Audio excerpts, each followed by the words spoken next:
Having dealt with clones, I'm now going to look at instances. An instance requires the entire model.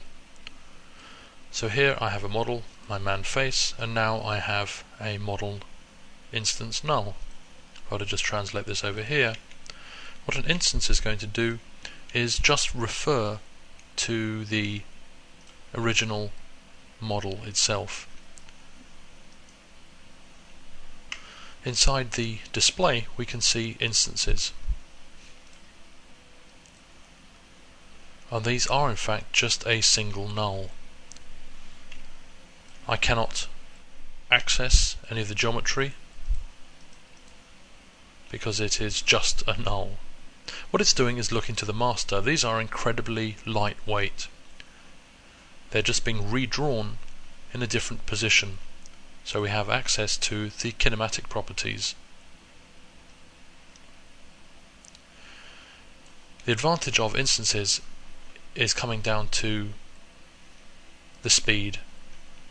Especially when creating large crowds, instances have very little overhead.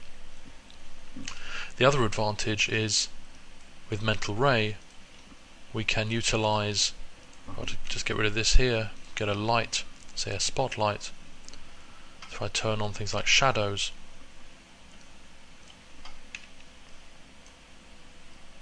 is they will in fact cast their own shadows and receive shadows. So they are identical in all respects, texturing, materials, everything, to the original model master, but they can be rendered as a separate entity. Inside the display they are being drawn just as the master as well.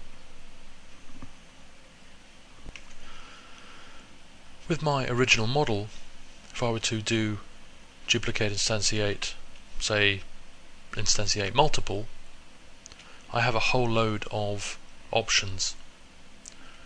The main ones are really just going to be the transformation, because instancing is a complete duplicate of the object but is represented purely as a null.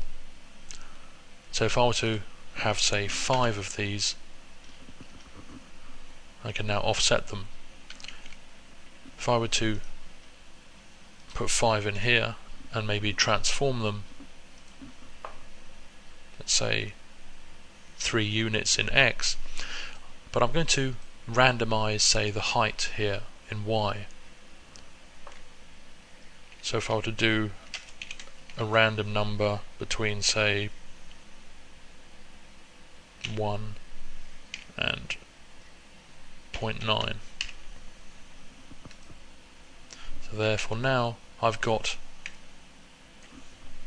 various sizes. If I had multiple masters, this means that I can quickly create like a little army here with some slight variations.